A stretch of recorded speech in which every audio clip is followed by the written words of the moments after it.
Well, he will speak for everybody. Go ahead and get my drugs. Okay.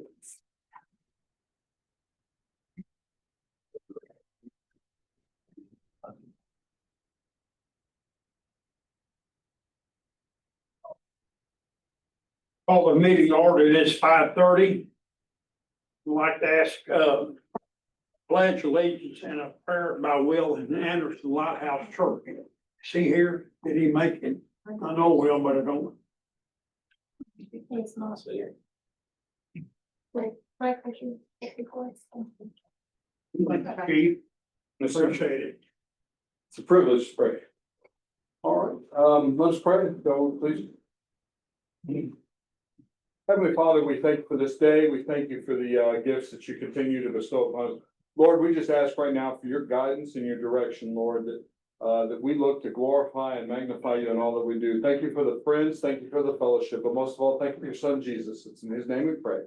Amen.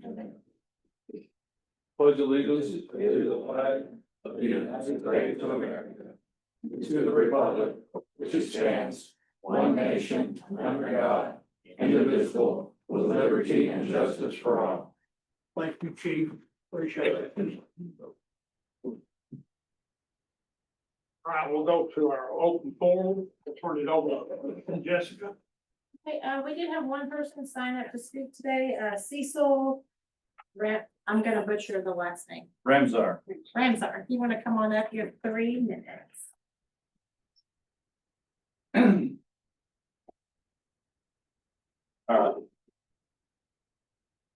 A lot of you know me, I'm Cecil Ramsar. I used to work for the city. I've been associated with them since 1974. My father worked for them. There's just so many things that has happened lately that's just plumb out of the ordinary, that doesn't need to happen, that somebody needs to get a hold of. For one thing, we don't need a damn splash pad because we've got one of them in every block. Every street has one. We go wasting all this money on these new vehicles that at some point they're gonna have to be sent back and paid for, repaired and whatever. We don't have any vehicles you own, right? There's not one. You don't see any crews out on the streets cutting brush on corners, blind corners. Elliott Street looks like a jungle. You can't see down there. I'm sure that sewer water that's running in and around whatever is probably helping fertilize everything. Coming into Breckenridge, the signs look horrible. You can't see the welcome to Breckenridge signs. Just drive down the road and look. I mean, it looks horrible. Street corners, potholes in the streets. There's nobody patching. I did see somebody patching one day last week on Elliott Street. That did help. The road down by A&S, for one, is horrible. It needs to be graded rather than patched. And like I said, there's no real work going on.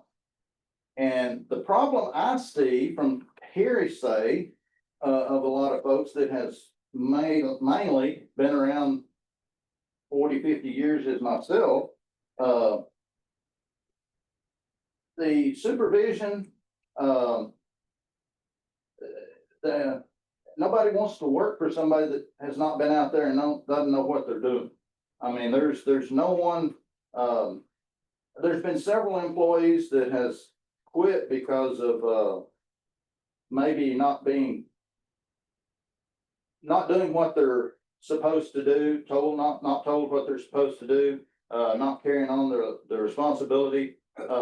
If you're not there and know what to do, you can't tell anybody. If you've not done it, you normally can't tell anybody how to do it.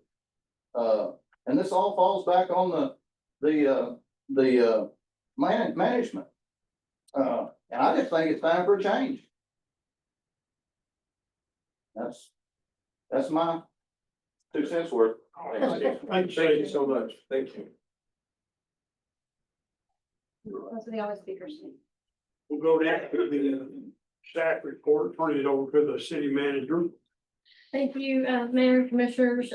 First thing we're going to do is the employee of the month. We do this every month. And this month it is administration.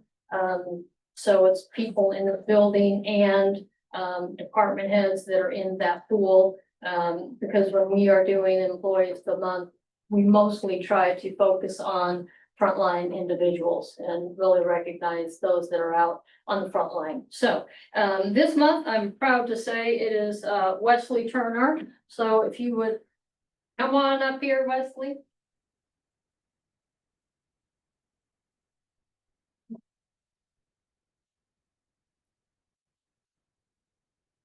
So on the employee of the month, Wesley, you really exhibit the core Breck values. And that is being bold, and that's really thinking outside the box, being responsible, being excellent, being compassionate, and being knowledgeable. You go above and beyond. You're always looking on how you can work with other departments. And that's what we have to do as a city. So, we just wanted to recognize you for your work and say congratulations. So.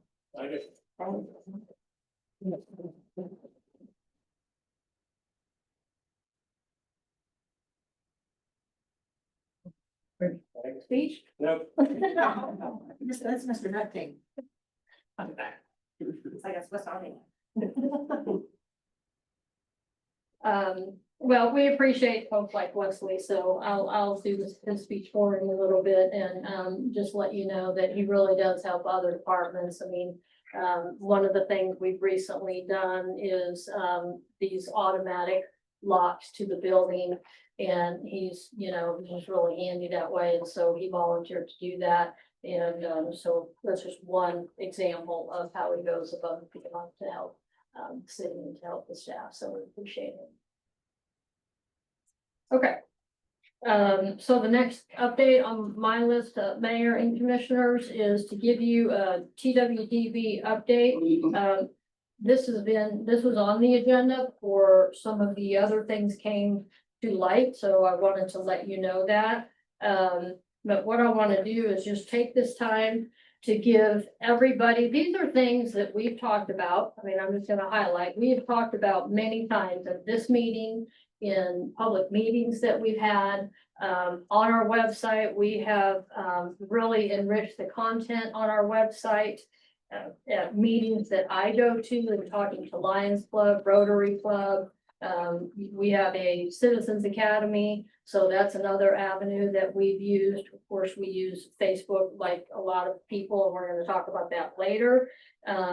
But now, as an outsider coming in, I've been here for 2.5 years, and as an outsider coming in, this is an analogy I've used quite a bit, but we've got a situation where we have had a boom town, and everybody knows that about Breckenridge. So in the 20s, 30s, and 40s, we went from, 2,000, 5,000 people to 30,000. And during that time, we also installed infrastructure that services 30,000 people. It wasn't too long after that our population shrank back down to 7,000, 6,000, 5,000. I mean, right now, the unofficial total that we have is 6,000. So the bottom line is we have infrastructure for 30,000 people, and 6,000 people are paying for it. And that is remember that the water wastewater is a different fund. And so that is an enterprise fund, and that the user fees that are generated from that system should pay for that service. So that's the big challenge. And I don't think it's a secret to anybody that we've had these challenges for a long time. That's not an excuse. That is just to say, these have been long-standing challenges. They didn't happen over the last 5 years. They didn't happen over the last 10 years. They've been a long time coming. What I did when I got here is we conducted a strategic planning session, and I involved a lot of people in that, staff, the commissioners, of course, community leaders in that, and the citizens were involved in that as well. Our goal has been to focus on we're not here to assess blame, who was here before that didn't do whatever. That's not what we're here to do. We're here to say, here's what the situation is, and this is how we're going to address it. And that has been overall a focus. What I can tell you, I can guess, and I think anybody can guess, that the challenge to our system is financial resources and human capital. in short, those are and then you can get into some details, but, financial resources, one of the things that we did early on in our first public meeting that we had back in, 2023 was we looked at how many, miles of water pipe do we have? We have 80 miles of water pipe. How many miles of sewer do we have? We have 45 of gravity sewer lines. We've got 5 miles of forced main. And just looking at that, that's not any of the components, that's not any of the operations and maintenance, but just looking at that, if working with an engineer on what it is an average per mile, 1.5 million per mile on each of those, an average, and that's gonna be give and take. Are you doing drainage? Are you doing engineering on a road? That kind of thing. We're looking at $250 million just on the infrastructure alone in a town of 6,000. So that is the challenge. We have been pursuing grants. We're still paying on many of those grants, starting the ones that we're still paying on started in 2012.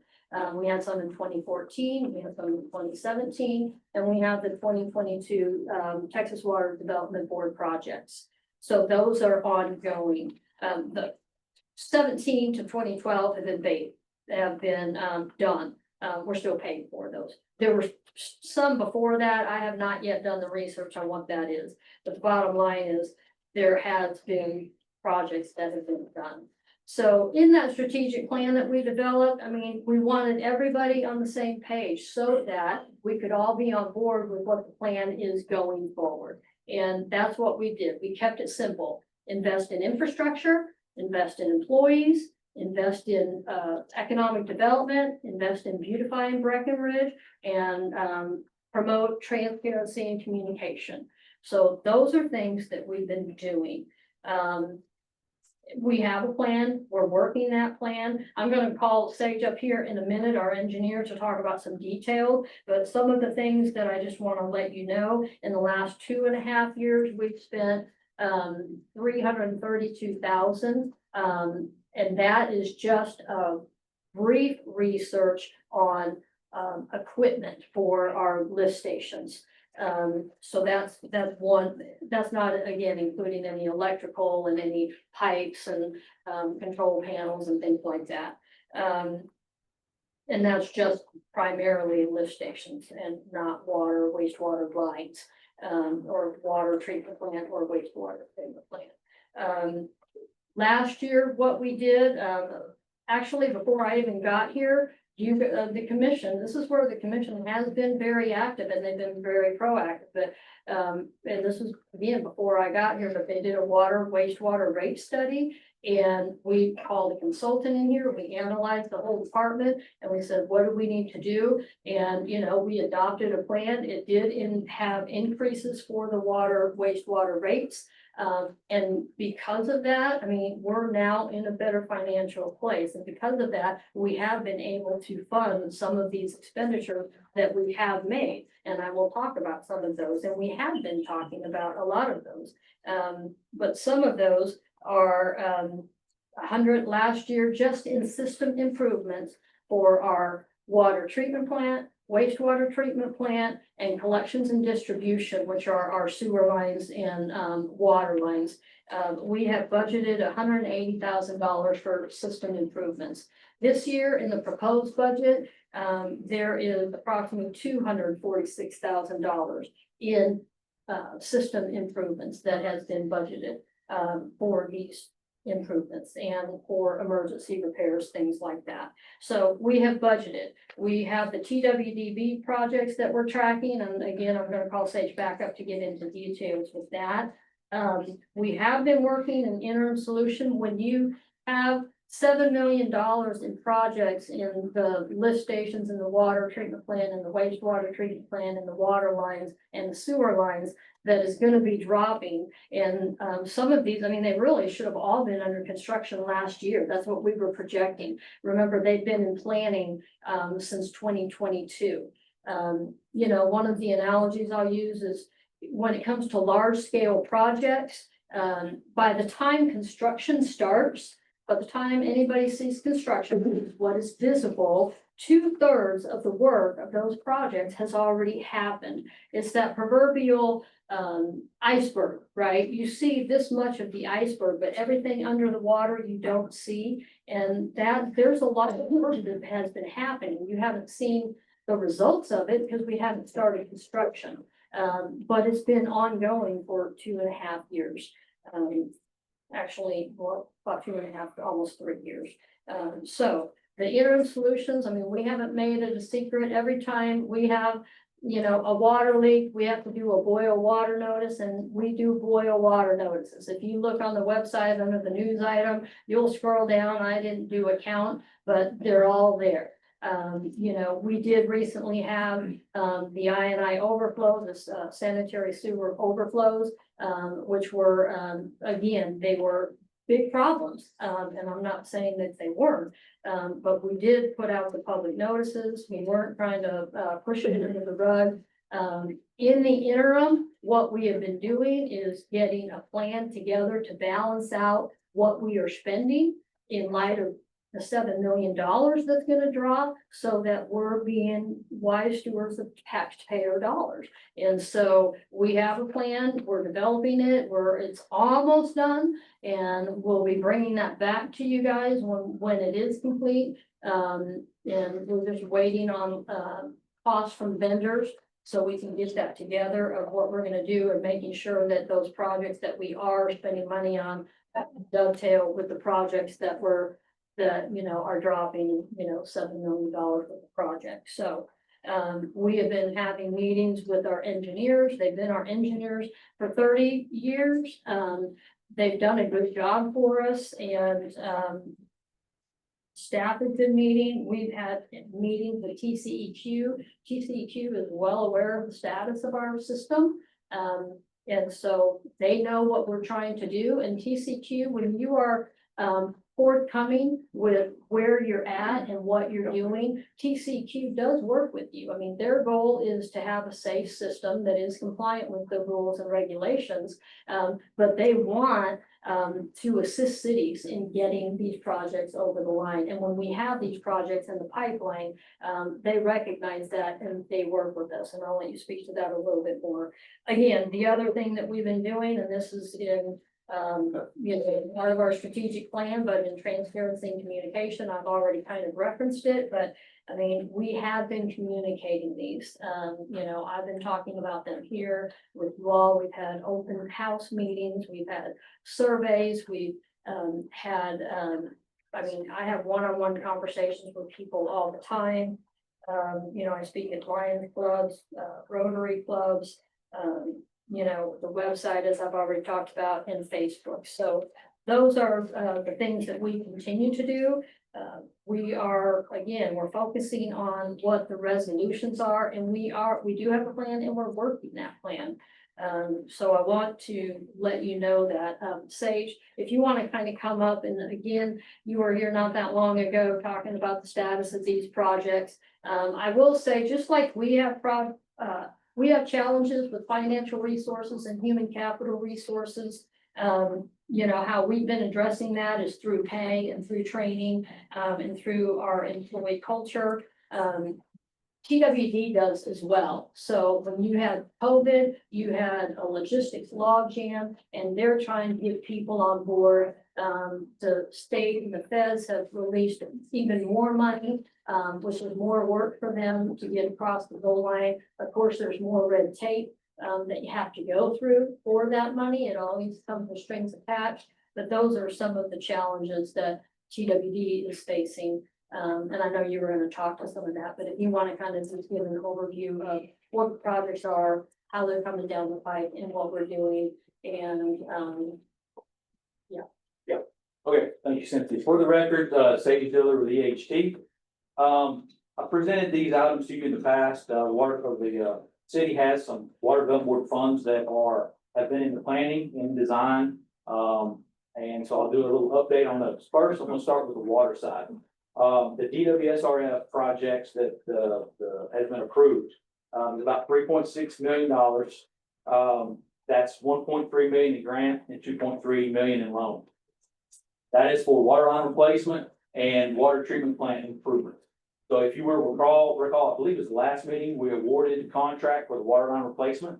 And we are waiting on Water Development Board to approve our notice to begin construction. So I anticipate construction starting on those water line replacements, I'd say in the next 45, 60 days. There's also a contract there in that package for improvements at the water treatment plant. We are finalizing design on those. That'll go to the Water Development Board for approval. Once they approve that, then we'll bid it, go to construction. There's a rural water assistance fund. That is for about $5.72 million, and that's a 70% grant that is coming. And that's going to be rehabilitation of your water storage tanks and also additional water line replacement. That's a big issue out in the distribution, still have cast iron lines out there. That'll be addressed with some of that project. So now, one of the focus items here as of late is the lift station. So let's talk about the Clean Water State Revolving Fund with the Water Development Board. That project is about 4.16 million, a little over 3.5 million for construction. The Water Development Board has recently provided us feedback on our design plans. We've responded to those. We anticipate approval of the lift station construction plans in the next couple of weeks. Meaning, then we would go to advertisement and then bring it to council or to commission for consideration on a selecting the contract. So that's good news. We're looking at construction starting very soon. There's also an element of that on the wastewater treatment plant, which they've also provided us comments back from the design plans. We've provided comments or responses to those comments. We anticipate approval on that section of the project as well. So construction of lift station improvements and construction of wastewater treatment plant improvements to begin in the near future. So as Cynthia had mentioned, that's not going to happen tomorrow. Even though we're that close to bidding the project and finding a contractor, there's still going to be interim improvements need to be done for the lift stations. She and her staff, we've assisted looking at some pump repairs, some bypass pumping options as far as trailer mounted options. The city already has a nice big trailer mounted bypass pump. We're looking at getting another one, and that would serve as the redundancy necessary for all of the lift stations. There's electrical improvements that we're looking at doing, but we're trying to juggle is not spending more money of the more local dollars than we have to, while we know that all of those lift stations are going to be addressed to the Water Development Board funds. So we're trying to make sure that they stay operational, meet compliance with TCQ, knowing that more additional dollars are coming to actually do renovations and rehab to the lift stations in the near future. So that's quick summary. Anything else I can touch on or questions or anything like that? The one project that you mentioned that was coming down the pipe, sorry, just to clarify, that is the RWA, project, right? Right. Okay. Yeah, that's city hasn't closed on those funds yet. I anticipate that being on the Water Development Board agenda in the next couple of months and then loan closing after that. And that's the one that is 5.3 million, 5.7 million. 5.7. And we're responsible for 30%. Correct. Just want to make sure. Yeah. Yes, Are we in compliance Are you in compliance? right now? So that's an interesting question. There, you have licensures, you have licenses to cover your needs per TCQ requirements. TCQ requires you to have 2 pumps at each lift station. You do not have 2 pumps at every lift station, but you do have a backup bypass pump that could be used. So we have 2 go down, which we don't have. That's correct. So that's the process that we're talking about, the interim solutions of getting some of those pumps repaired and having an additional bypass pump available. Have you gone and looked at the pumps? So I personally am not. I've had our in-house electrician go, and I've had one of our engineers design. I have. They're bad. Undoubtedly. Not bad. Horrible. Well, right, Terrible. right. So which is, Public safety is absolutely shot based off of what we currently have. which was the reason why all the applications were submitted for funding to upgrade those. And the city applied and did not get funded for years, and then finally got an opportunity at 30% grant, which is good. It's not excellent, no, but the decision was made, you know, we couldn't wait any longer to go forward with 30% grant. And like you said, you got a pump at one of these lift stations. With the gates wide open, you got a pit that's 14 foot deep, right beside apartment complex. So what's gonna keep those kids from going over there and playing in it? Or somebody going and stealing all the wire out of it? But you got a 14 foot pit open for kids to fall into. Because you can't shut the gate because you got a trailer parked in there. And these pumps have been down for a long time. Willoughville Village has paid about $3,000 for the last 2 months. Where we were having them pumped out from Ranger Septic, coming over, pumping them. The thing that y'all weren't saying is, all the lines are filling up, so they're backing up in the apartment complex. Then finally, when they're pumped down, those lines stay full. And so they're having to call the plumber, comes pump all that out, and they're having sewage back up into the apartments. So they're, you know, like they said, they're getting the bad end of the stick, because those pumps are not being, they haven't been worked on, they're not being replaced. And we're secondhand sending somebody from out of town to come pump them out. Yeah, so I know you're gonna address this too, part of it, because he said it, but we have panels that if you walk up, they're gonna shock you. They're not safe. Nothing about our system is safe. Then you got the sewer plants, you're running 3 pumps, they're supposed to be ran at low, medium, and high. So for evaporation. And we got them wired to go high all the time. So you're just cutting the life of these pumps, number one. Number two, you're asking for those pumps to short circuit and shock somebody. And we're not addressing the issues. We're just covering it up, saying, oh, here in a couple months, years, we got a grant coming in, we'll address them then. When we're just pushing this aside, we're done with that. We need to address it today, not, oh, later on, like we say, that pump, another pump goes down, another lift station goes down. We don't have the pump to work. Yeah. And then we got sewer going into the creek. Now we got cross contamination. And, you know, you're in my plumbing world, you're not allowed to do that. Yeah, so, lift station 2, that's right there by the apartments. I have visited that. I think that we were out there. I personally was there a year ago. Great, it's not in great shape at all. And I think the city replaced the pumps at that point in time. I know the city has spent how many $332,000. in the last, how many years? 2.5. You know, repairing, replacing pumps and updating, having the electrical addressed so that it's operational.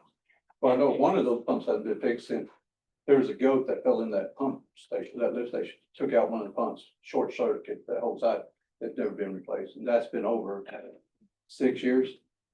So, I have not heard that. well, That's interesting. that's the thing is, this information is not getting out. Yeah. We're gonna cover it up and say, oh, we're working on it. Yeah. It's time to get in compliance and quit pushing under the table, and we'll wait till next week, and then next week, we're gonna have double issues. Like, when was the last time that y'all did a full inspection, like complete inspection of every single pump station that we have?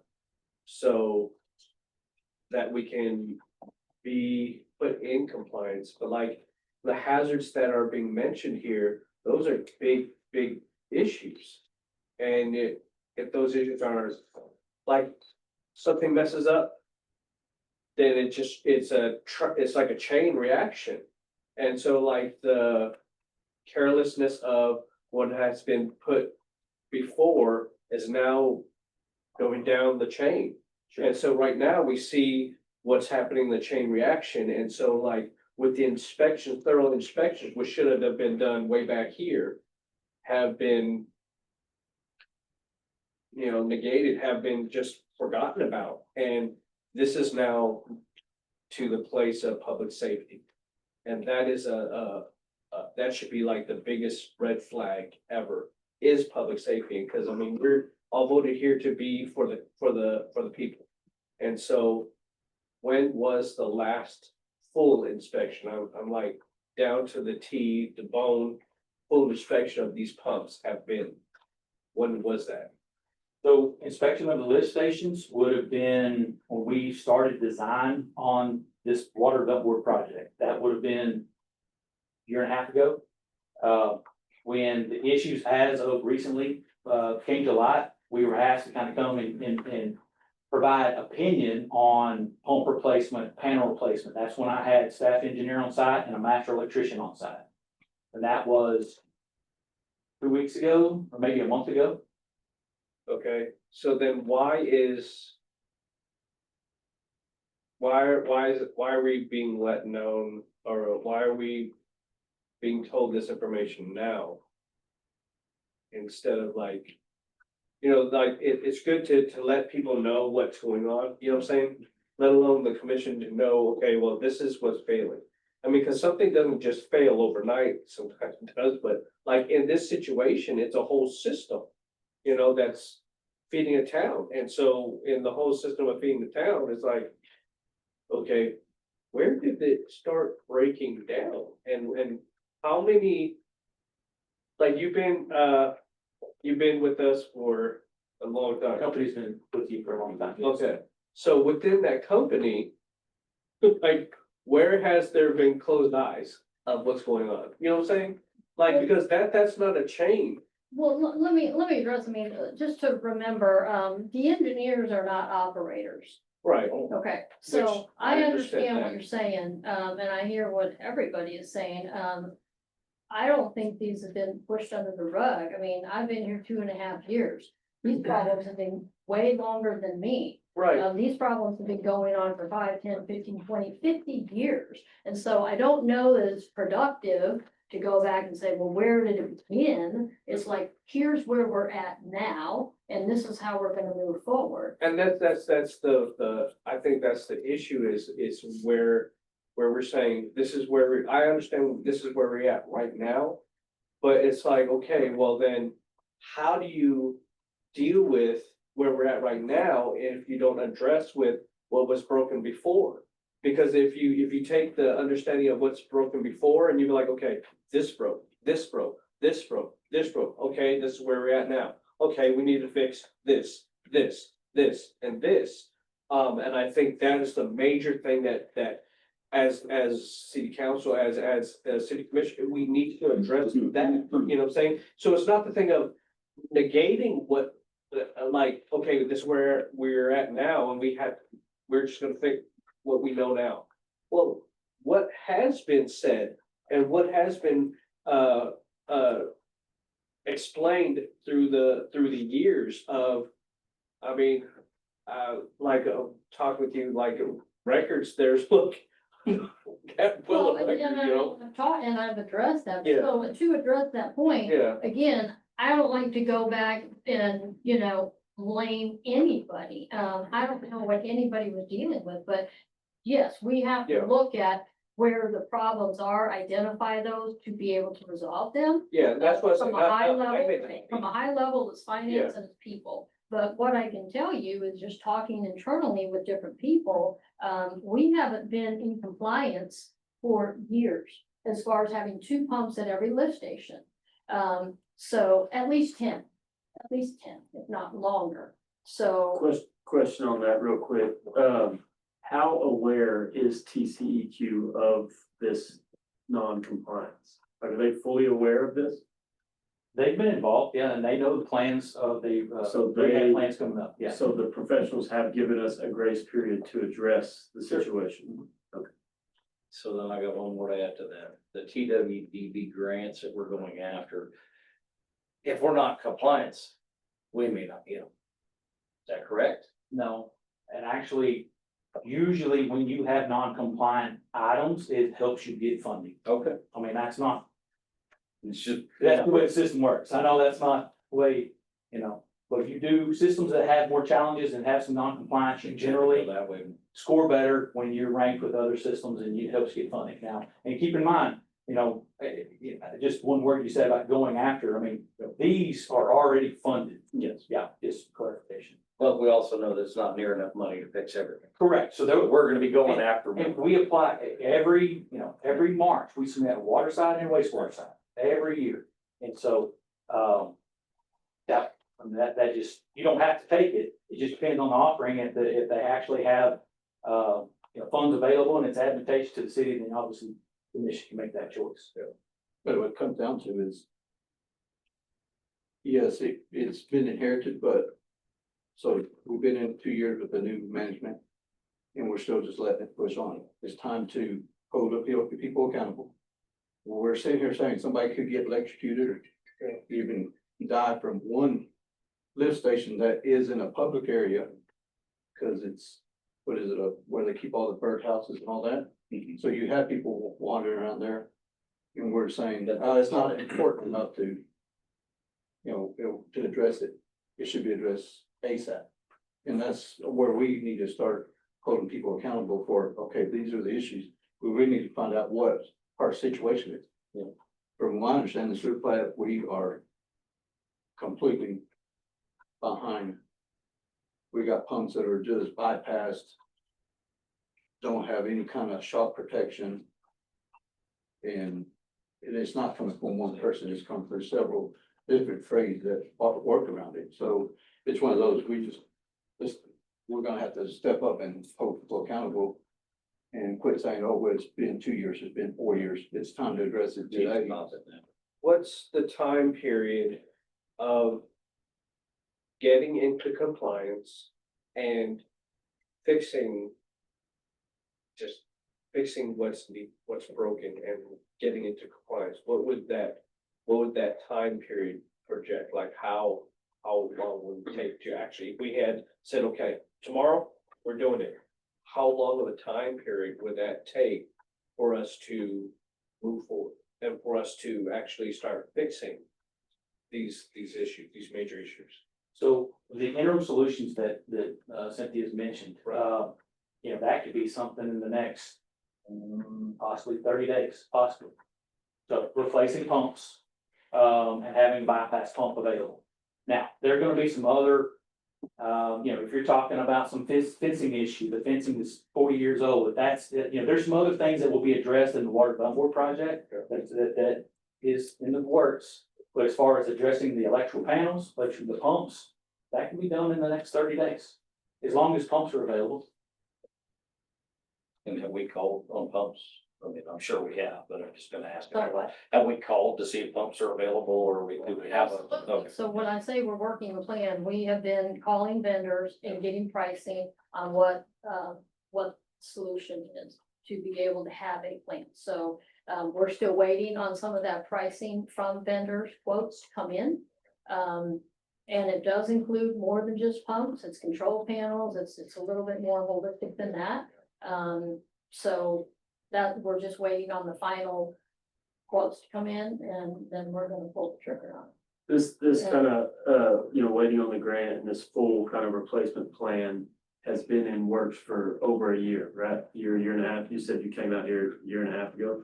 So I mean, I understand we're probably not being, we're being more reactive than proactive. But at the same time, if it doesn't break overnight, it doesn't get fixed overnight. So, I mean, clearly they have been working on it for 500 days. It's not just gonna be fixed like that, especially when you're working with limited funding. I agree on that. I think hindsight's 20/20. Anything could have always done better, but I think we need to have a little more grace with the situation because if the governing body that like TCEQ knows about this and they are allowing it to continue to happen because they know it is about to be addressed. I mean, it seems like we're making the right steps. Maybe it's a 6 months too late, maybe it's 2 years too late, but it seems like we're in the right direction. And I know today, July 1st, we're closer than we ever have been to replacing the lift stations. Let me say, I've been up here for 8 years now.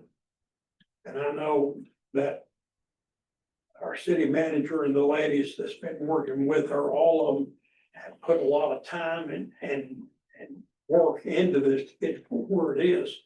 And when I come on 8 years ago, there was a lot worse condition of some of this. That it was passed over at the time. Money, more than likely, I don't know, it's always a case of money. But Sage has done a heck of a job of keeping us informed and working on it, bringing it up. And again, the city manager and the ladies on this have put a lot of effort into it that we don't see. All we see is what they bring to us on the meetings, whatnot.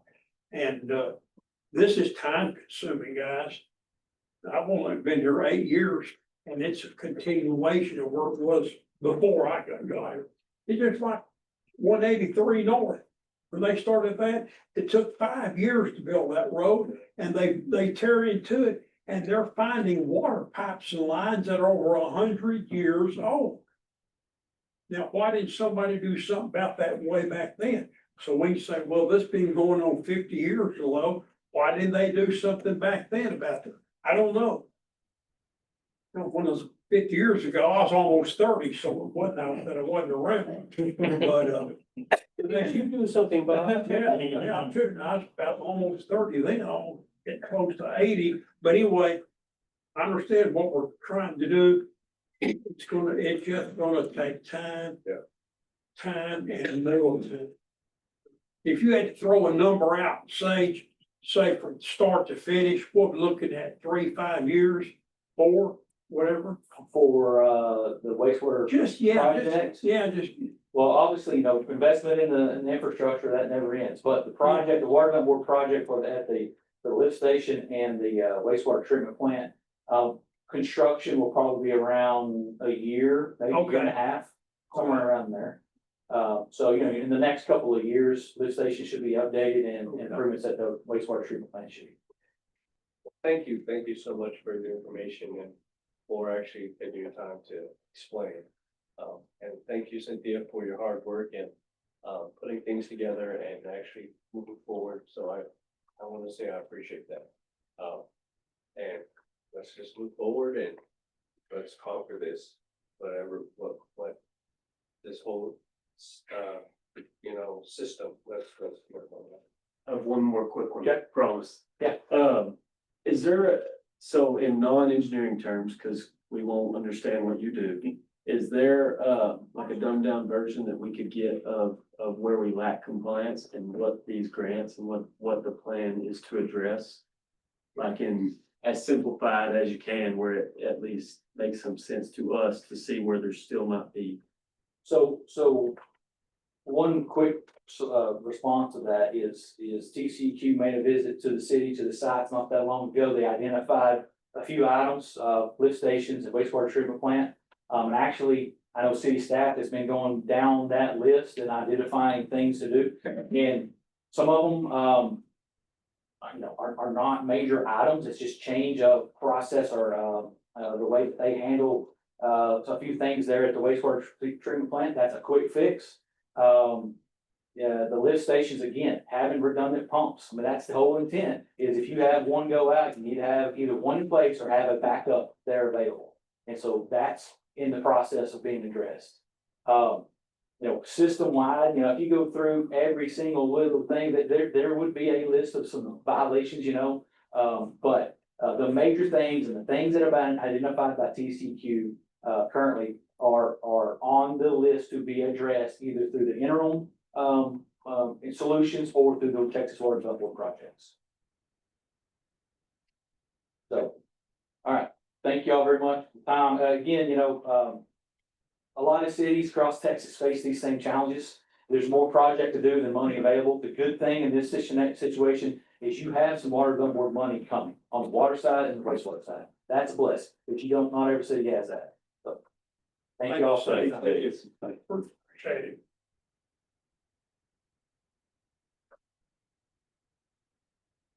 Go ahead, legal city manager.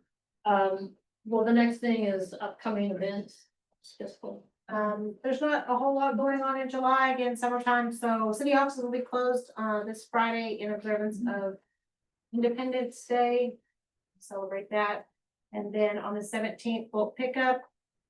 Residents again, third Thursday of every month, residents can sign up. They've signed up the Friday before.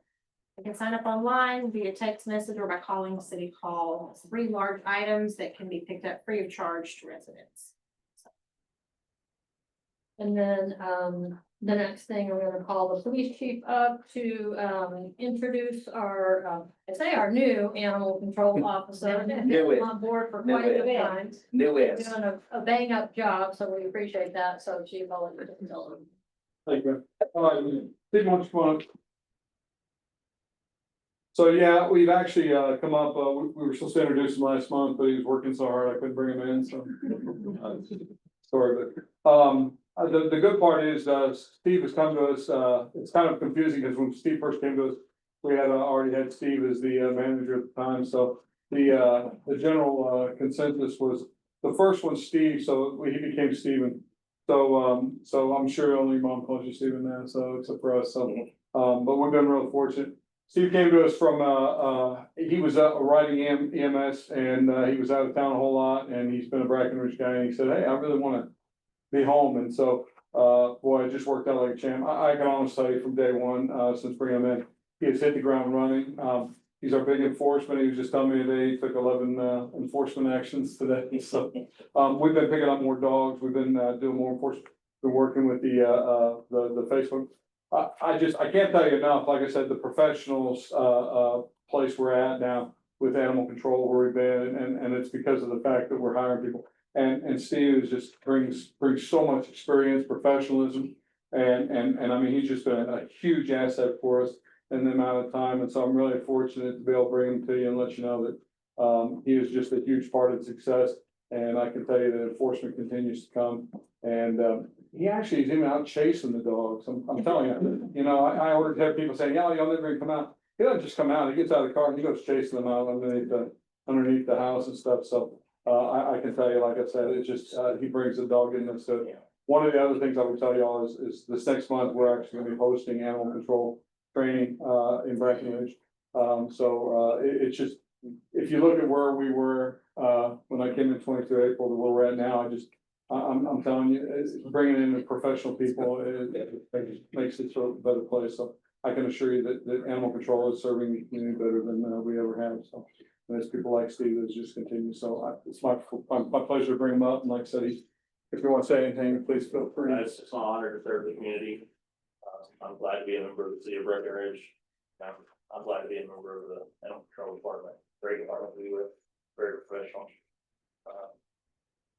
From chief, down to Steve Jennings, it's a great department. And my coworker Jocelyn, we work well together, we're out serving the community. We're trying to make a good image for the animal control. So it's an honor to be here, nice to meet all of you. I'd like to welcome you, the team and your beautiful family. We want to say thank you for your service.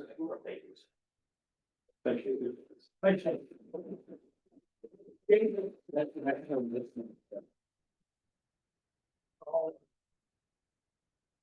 Right, go to our consent agenda.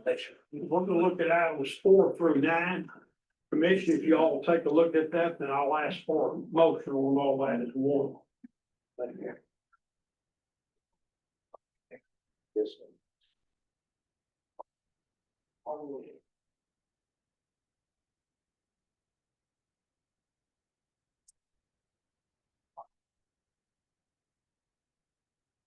Move to approve consent agenda items 6 through 9 as presented. A second. Both the second, all in favor? None opposed? Thank you. We'll go to our action items, item 10. Discussion and necessary action regarding approval of resolution 2025-18, authorizing the submission of an application to the Texas Parks and Wildlife for the 2026 local park grant. So Mayor and Commissioners, this is the actual application. It's due August 1st. As you know, this is our second time around. Just as a reminder, this grant is for $750,000 and it's a 50-50 match. So our match will be half of that. the last time around that we did this, we did a little bit differently and we onboarded an engineer. At first, and the pricing at that time was about 800, so our match would have been half of the 750 plus the delta between 750 and 800. We are planning on funding that through our, interest being earned on the 2023 COs. It's all If, good. if it comes down the pipe. Well, I move to approve resolution 2025-18 as presented. Second. Motion is second, all in favor? None opposed, all right. Item 11. Discussion and necessary action regarding street improvement phase 2, final project, acceptance and release of retainage contingent on receipt of all required closeout documents. So I'll let Sage come up here. This is phase 2. Remember, our street improvement plan was kind of broken down into short-term, near-term, and long-term. Midterm was really going to be in 2 phases. Phase 2 was one of them. Phase 3, which is going to be coming down the pike here soon, which would be an RFP for construction on that as they're working on preparing that package for you. Hopefully in the next meeting, but for now, this is phase 2, a closeout at that stage. In your packet there, I believe you have copies of closeout documents provided by the contractor, Radon, did the paving work. Also included with that closeout documents is the final quantity rectification change order number 3. What that does is rectify the contract, because there was some pluses and minuses throughout, and if you will recall, when we started the project, since you have CO monies to pay for paving, we wanted to try to utilize as much of that money as possible for phase 2, knowing that also we would catch any of the remaining streets through phase 3. So we were gonna try to use, accomplish 25% more than the construction contract amount. And what we ended up doing was around, so that would have been 600,000 additional in paving. We ended up spending about an additional 500,000 in paving. So that delta there, that 100,000 will go into phase 3 for additional construction. So on that change order number 3, contract started at $2,405,233.20. Through change orders through the contract, and then this final quantity rectification change order, which adds about $77,978.11 for a total construction completion contract amount of $2,908,049.94. So contractor's done a great job. I think the contract of the construction has gone well.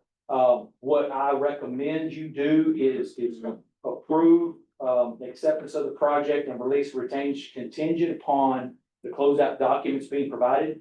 We have received the closeout documents. There's a couple of punch list items that I know the contractor, I believe they've addressed, but I haven't personally seen them, and my inspector's not seen them, so they confirmed that's addressed. It's just once those items are done, then if you, by you authorizing, it will allow the city to release the final retainage on the project.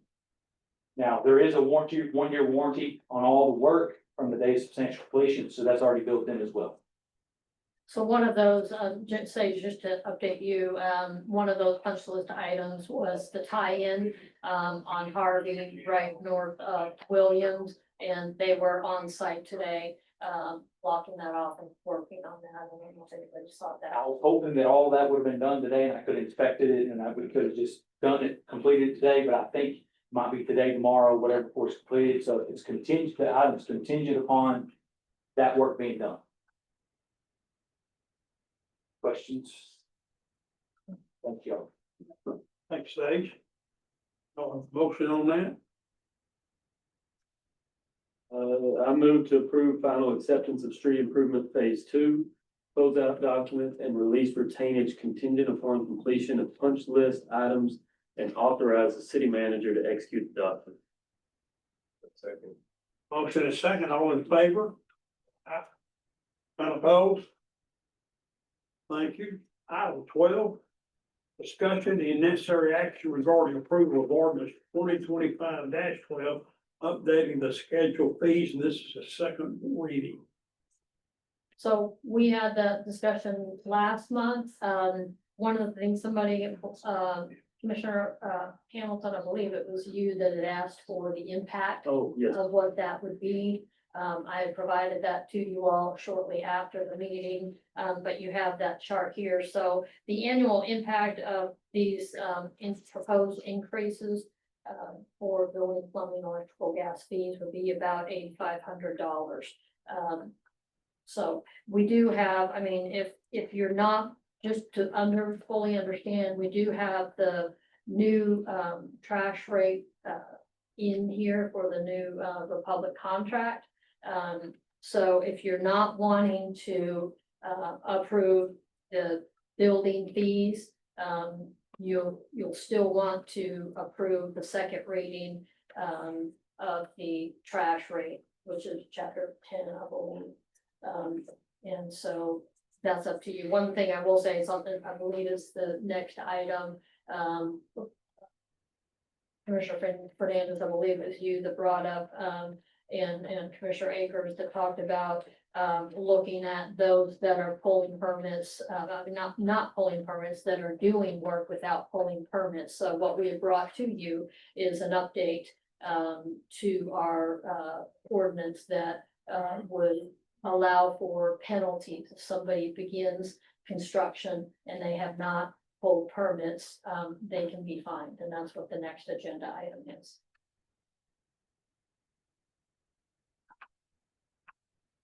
Any questions? What do you think's best? Like I said, in the last meeting, I don't think raising the rates is gonna help us. I mean, cause I feel like we're gonna have more people not pull permits for fences, whatever. And looking at the list there, what we budgeted and what's actually coming in, we're bringing in more money anyway than what was budgeted. Just me looking around town, I know of 5 houses. They have no permits in the windows. And, you know, when we do working ground, we have to post hard permits on the windows that's visible from the road, electrical contractor, plumbing, HVAC. So you always know who's doing the work. But they advise if you're not doing the work on that job or you completed for your permit, take your permit. And like here, like I said, I've seen 5 houses. There's not a permit inside. Who knows? If they did pull a permit, they didn't. I'm assuming half of them didn't. But I don't feel like raising the rates is gonna, it's just gonna cause more people not to pull permits. So you feel like We just should stay at our permit rate and just go out and enforce, you know, these construction sites and make sure permits are being pulled. You know, question.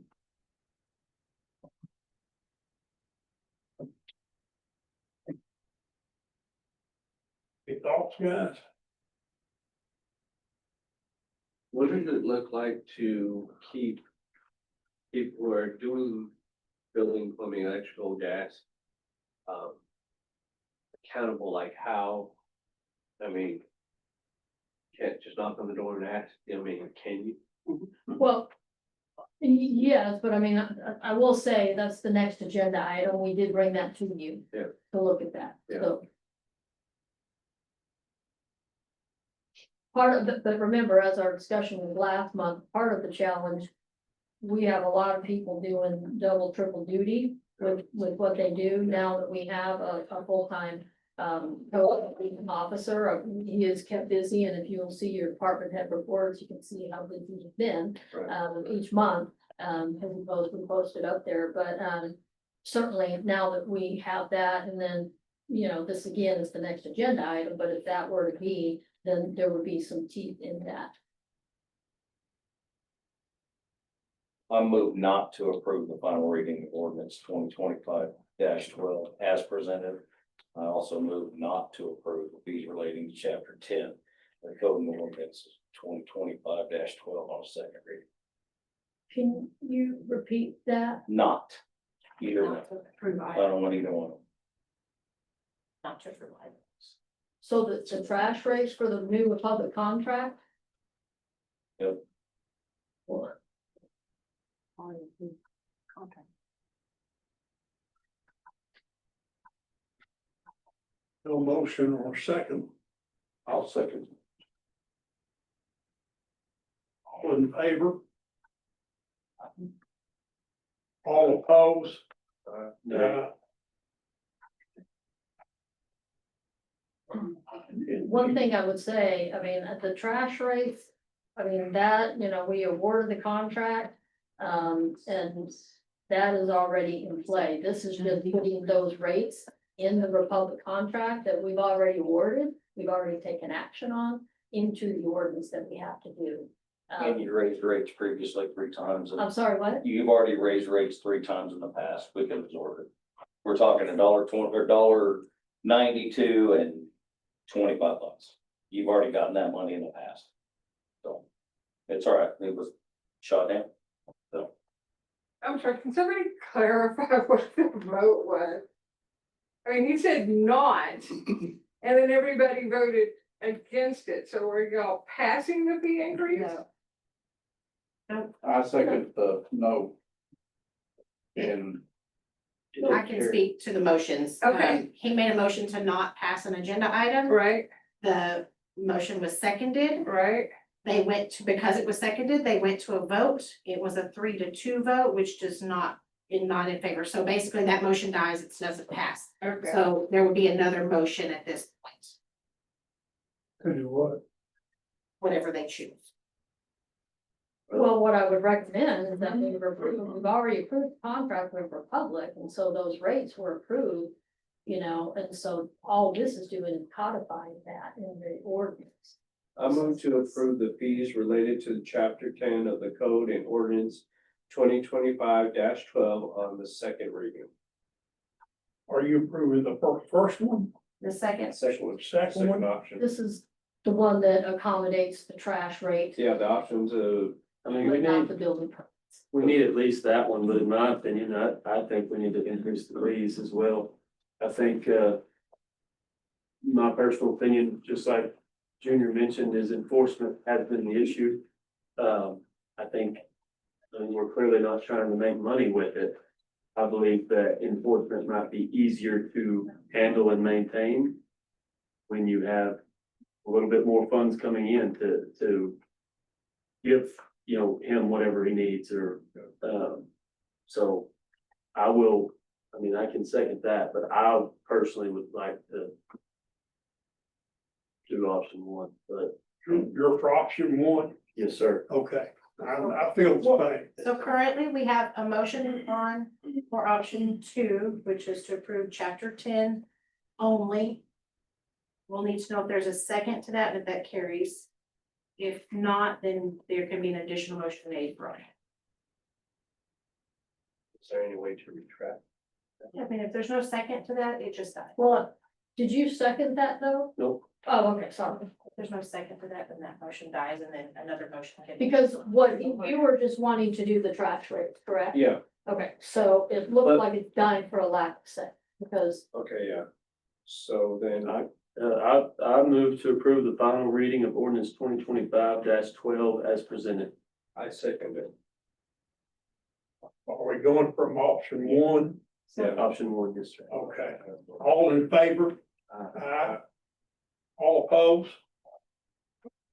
Does pass. Thank you, guys.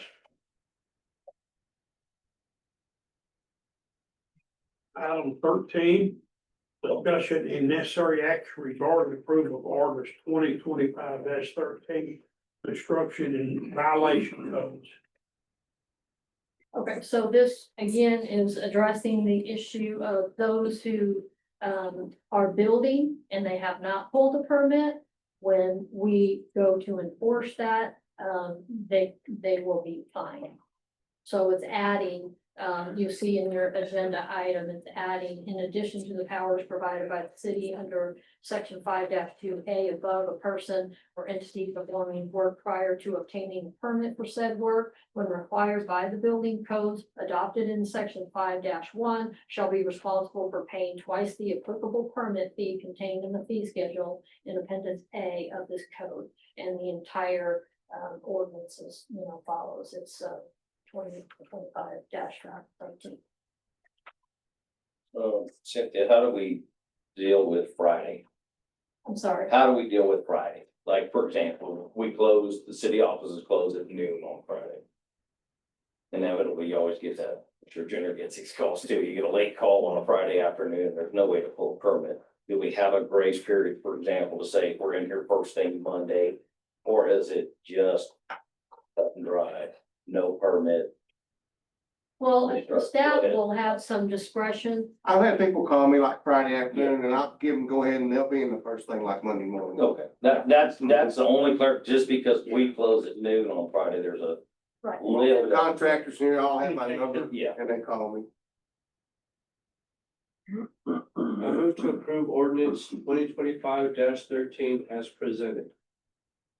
Gonna have a second? All in favor? Thank you. Item 14, discussion and necessary action regarding approval of an updated interlocal for animal control services with Stevens County. So we've been talking about this for a while and we've gone back and forth. When we had the meeting last year, can't remember what month that was, seems like many months ago. We talked about 50,000 annually and, this has been updated to 30,000 annually. But the nuance that they would like to see it change is they mean Stevens County. They would pay for euthanasia of county dogs, but not vet bills of county dogs. And so that would be a liability on the city. So that is, the give and take that we're doing, on this. Can you tell us what our current count is roughly? And you may not know that exact number, I understand, but Today we're 19. city to county? Oh, they typically run about anywhere from two to four dogs. Today we had 3 county dogs. There's a call for 30 right now too. Yeah, well, fortunately that wasn't an Somebody enforcement knows issue and we were not gonna be able to help them, but yeah.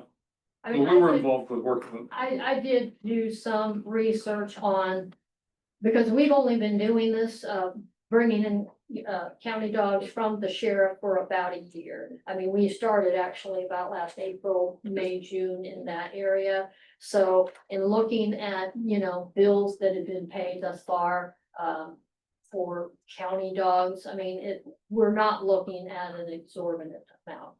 So, I'd have to get those exact figures because I don't remember them, but I mean, it was probably $500 for the last year for county. So, we're not talking thousands of dollars. That's- And some of that, I mean, it will be controlled. Just as a reminder, we only have 15 kennels. And one of them has to be held open for observation. We do have some smaller ones that are emergency, but, so you'll be controlling some of the costs with that. We don't really know what a cost would be then, I guess. Well, no, just like I said, right now, I mean, just from last year, it was about 500. Move to approve the updated interlocal with Stevens County and authorize the city manager to execute documents. I second that. Motion second, all in favor? Aye. All right, item 15, discussion and necessary action regarding award of bank depository bid contract. So we, every 5 years, we are required to do this, go out for an RFP for our, where we're doing our bank depository. We did that, we received, one submission and that's from our current bank, their report. We don't have any complaints, I will say, they do a good job for us and, So you've got that information.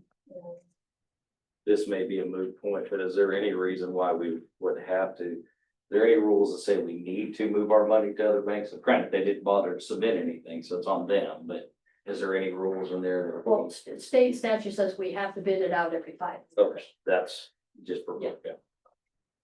Move to award the bank depository contract to Clearport Bank and authorize the city manager to execute the agreement. All, in a second, all in favor? None opposed. Item 16, discussion and necessary action regarding resolution 2025-19, suspending the encore rate charge. So as you know, we're a part of a coalition of cities that is represented by, it's a steering committee of cities for Encore. And it does serve us well because there's a lot of issues that are going on with that, but basically in this coalition, they work on our behalf, coordinating and challenging Encore for their rate increases that they file. So they have filed for a rate change, and the recommendation from the steering committee coming down is that we would vote to suspend. And what that does, it allows us more time, and that allows the coalition of committee, steering committee coalition to be able to work with Encore in addressing that and getting us the best pricing that we can get.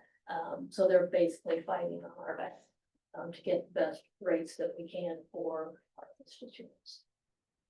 I move to approve resolution 2025-19 as presented. So. Motion is second, all in favor? All right. Go to the workshop items. We'll do 17 and 18, the city manager presentation, 2025 citizen engagement survey, and 18 presentation of the fiscal year 2024-2025 preliminary budget. Okay, so as you know, we have done this third year, we have done a survey of our citizens, and this is in relation to our strategic plan. And it's basically going out there saying, here's our strategic plan, here's the progress that we've made, here's what we're planning on. Are we still all on board? Are these still the priorities? I talked about them earlier: investment in infrastructure, investment in employees, investment in beautifying Breckenridge, economic development, and transparency and communication. We recognize those are very broad, but that gives us an opportunity to there's give and take in how we apply that in the budget. So I will say, we had the last year we did an open house, and we had about 20 to 30 people come to that open house. This year we did an open house and we had about 5 people attend. Last year we did this survey, we had about 139 responses. This year we had 70. Why that? I mean, we did it the same way, all of that. There's a lot of different reasons we can ascribe to that. But I just want to point out that difference. So we look at these are the questions. I mean, we're giving you just a comparison of what it was last year and this year. And so we asked if they're a resident, a business owner in the city of Breckenridge. So you see the dark blue is this year and green was last year. So when you're looking at these numbers and these bar graphs, look at overall trends. I think by and large, they're pretty similar. So go ahead on the next one. On this one, how long have you lived in the city of Breckenridge? I mean, it's pretty similar, the trend. There's a big, jump on the green one, but it's very similar. Go ahead.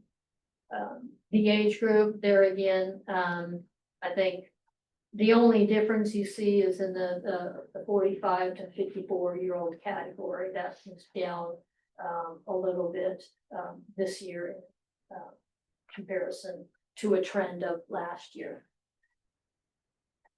We asked, if they have children under the age of 18. And so again, when you kind of compare the differences between the green and the blue, they're somewhat similar. And again, on this one, most convenient way to find out about city services, news and events. You know, we do a lot of, as far as, you know, trying to post on different platforms, trying to use different digital means to connect with our residents. Whether it's, you know, if it's a blessing or a curse, Facebook is the largest one.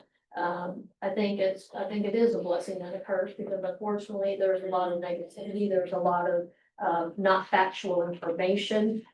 Our goal, when we're looking at how we do our social media and digital marketing, is on Facebook. We try to drive them back to our website, where we have made it content rich and we have information.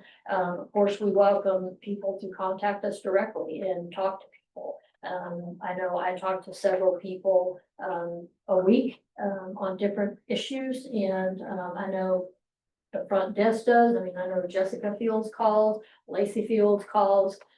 So we do talk to constituents a lot.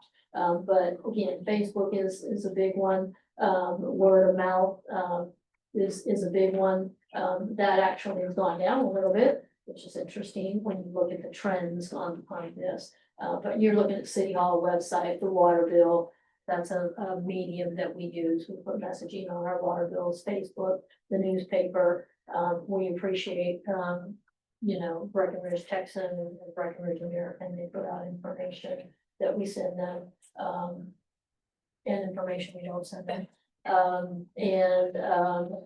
Meetings, we live stream those, word of mouth, text, and other. Text My Gov is probably the newest digital platform that we have. Gonna roll that one out. Yeah. To get it going for it. Yeah. Yeah. So the importance of infrastructure improvements, you know, we asked them that, and you can see it's pretty much mirroring, what happened in 2024. I think infrastructure, well, it's actually park, that scored a little bit higher, park amenities scored a little bit higher, this year, but otherwise the trends were pretty similar there.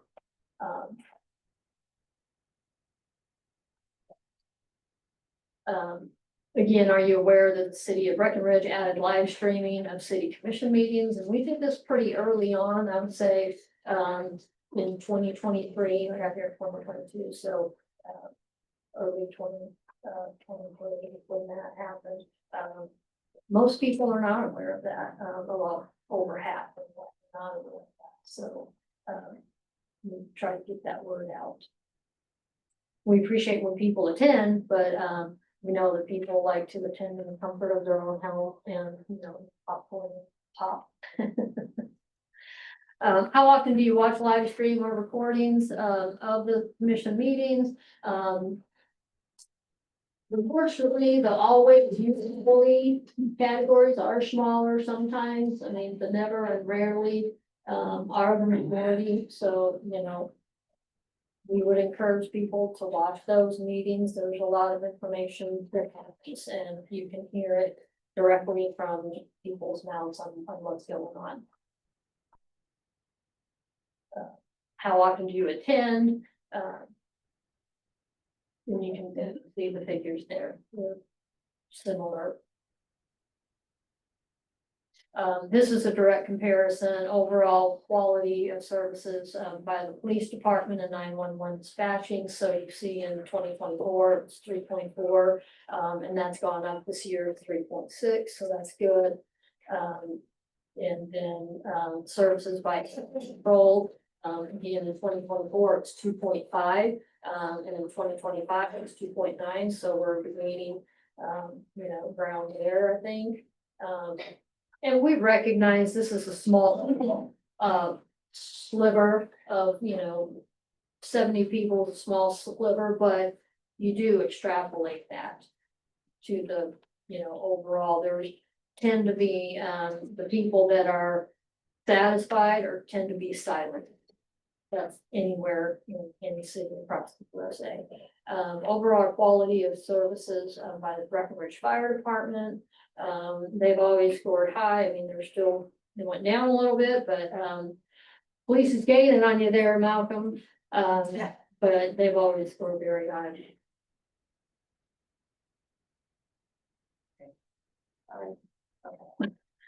Apparently I'm making up some new stuff here.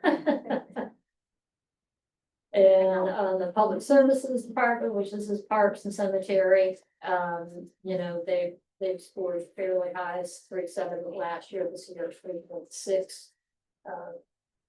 Which is kind of interesting because we have so many new facilities out there. We've got a new playground, we've got a new toddler playground.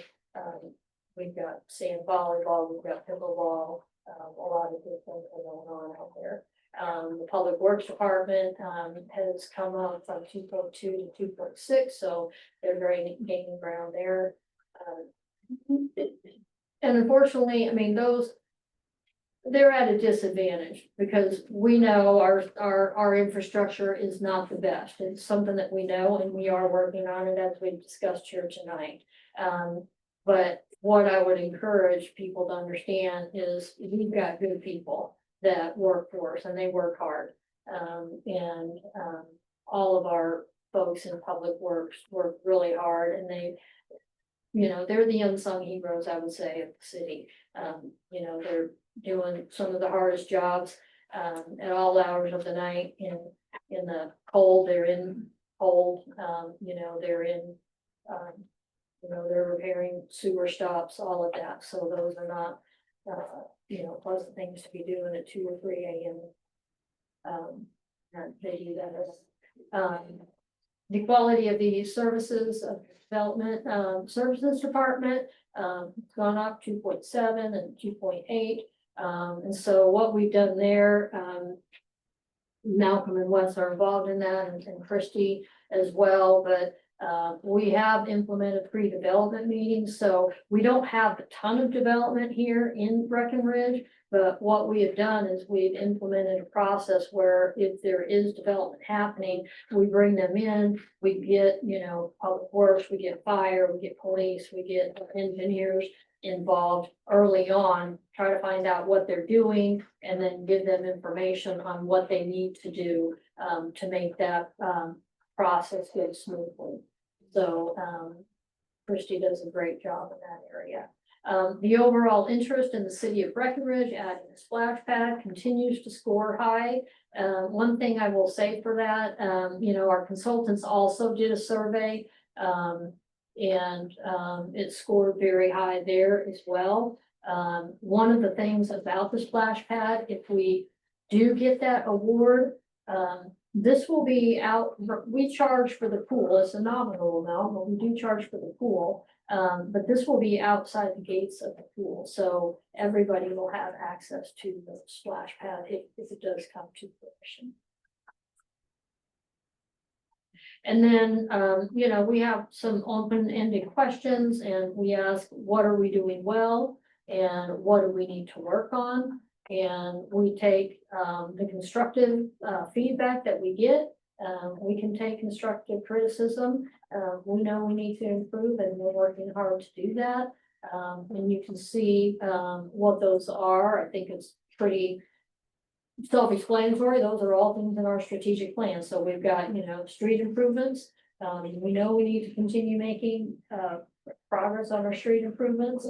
What are the strategic plan, having a coordinated tack for taking action and communications and city leadership and employees, economic development, code enforcement, beautification, police and fire. So those are the areas that people think that we're doing well in, and where can we, I was gonna say ironically, but I mean, it's because these things are we need to work on these things. And even when we get the TWDB projects across the goal line, there's gonna be another round of projects that need to be done. So what do we need to work on? We need to work on infrastructure improvements. That's water, wastewater, and streets. I've categorized them all together. Economic development. The downtown area gets a lot of credit, and the BEC, Breckenridge Downtown Development Council, Committee, they've done a lot of work, and it was recognized in what we're doing well. When we talked about economic development, that's really a lot of the comments were about the downtown area. Can we do more? Yes, we can. And just as a reminder, we did do some improvements on the city side in the downtown area in the foundation fund. And those, speak for themselves. Beautification is, substandard buildings, we know. If you remember through the comprehensive plan, 30% of our homes, of our inventory, housing inventory, is this substandard or below standards. So we know we have a lot of work to do. And what we've done is hire a code enforcement officer, and Malcolm and his team still help us in that area as well. So we know that, and they are working on that. Code enforcement, and that is specifically alley and weed control. And what I would say in that, there's such a demand on the street portion. We have 66 miles of city roads. And so we know we have, I haven't categorized how many miles of alleys that we have, but we have a lot, but we're really prioritizing where there's a lot of traffic. And so the streets are getting a lot of priority. Not that we don't respond to alley, requests for improvement, to put some base down or something like that, we do. But the streets do take precedence, because the van is much higher. Park improvements, splash pad, city facilities, and are what we need to work on, and then employee pay and drainage. And on that, taking all of that, that is calculated into the budget presentation. So, I'm gonna use the drainage. One of the things that I've included in the budget this year is basically a drainage study for the city. So it's gotta start somewhere, but we know we have drainage issues. When you look at streets and we're doing even the overlays and things like that, we are cognizant of the corresponding drainage and improvements with our streets. And so we do not have a coordinated stormwater system in the city of Breckenridge, and to put that on 66-mile road would be incredible. So what we're trying to do is start with at least a base level hydraulic drainage study, and that is in the budget. But now we're going to the budget presentation. So we take this information, and what that is telling staff is that we're still on track. And I think that what that tells you is that we're still on track to address these things. And so we will see that reflected in the budget. The preliminary budget, again, these are based on preliminary numbers. So the tax value that's come out from the appraisal district. I've talked about this before, but the good news there is that they're usually conservative. So when those certified values come in on July 25th, we're hoping that these numbers will change to the positive, which would allow us, we would have more taxable value and allow us to drop that tax. That's the hope. But right now, with what we have in the budget, this is what we talked about. So I just like to review our vision and our mission, and this came out of our strategic plan. But these are important. These are the things that we're looking to overall. These are our goals. So our vision is a thriving, family-centered community in the heart of Texas, welcoming, fostering growth, investment, and tourism. So we really do want to focus on Lake Hubbard and Lake Daniels. Those are areas we want to look at. Our mission is consistently planning for a higher quality of life through positive community relationships that value citizens, welcome visitors, and invite business growth by focusing on innovation, education, and let's see what I don't have it memorized. But anyway, so these are our core values, and we talk about them a lot improving our employee culture, as we're improving pay, as we're improving value, we do have expectations, and these were developed again with a lot of input from staff, from the commissioners, from the community, and from citizens. So be bold, and really what that speaks to is we are a local government. So there is some bureaucracy that happens, but we want to think outside the box. We don't want to say, well, why do we do this? Well, we've always done it that way. We want people to think outside the box and be innovative and think of new ways of doing things. And so we're open to that and we encourage that. Be responsible. We want to faithfully serve our citizens to create a community where everyone can thrive. We want to strive for excellence. So we strive for excellence, not saying we reach it every day, but that's what our goal is. We are an organization made up of people. We're not perfect, but our goal is to be excellent. To be compassionate is recognizing that we're a small community and there's a lot of people that are, we're related, and it's a small community, and this is a community that comes together when things happen. We come together and we support those in our community. And you can see that through fundraisers for people that are experiencing health issues and things like that. So we recognize that we're a small community and we want our employees to exhibit compassion in our service for the citizens here. We also want them to be knowledgeable, and we are taking steps to help them be knowledgeable and give them the tools that they need to do their job in excellence. So we have spent more money in training over the last couple of years.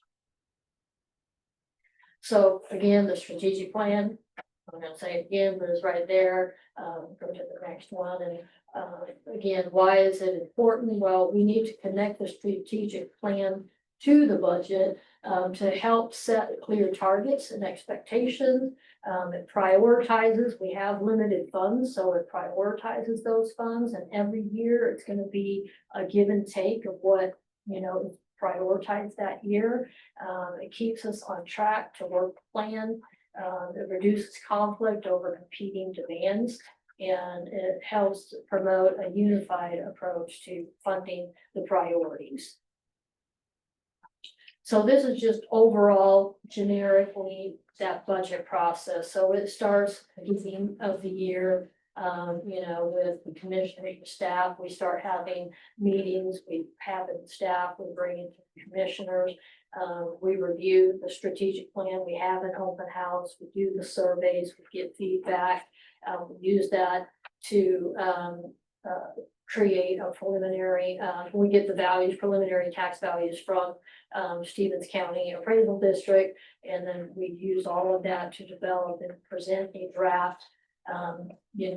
We'll file this with the city secretary, and in July 25th, we'll get those certified values. So this will, feedback from you all and those certified values will, massage that a little bit. And then at that point in time, we'll present the tax rate budget, hold public hearings, post those public notices, and, hold a public hearing, present and adopt. And then basically the plan, the process. And again, it can start in January and it goes through September is the timing. So how does that happen? I mean, it's setting that tax rate is one of the first parts, and state statute essentially determines that to large measure. So there's some discretionary discretion in that process, but there are limits, and there's state statute that regulates this, and we'll find that in Texas Tax Code Chapter 26. But you've got the known revenue rate, and essentially that is a rate that raises the same amount of revenue that was received last year.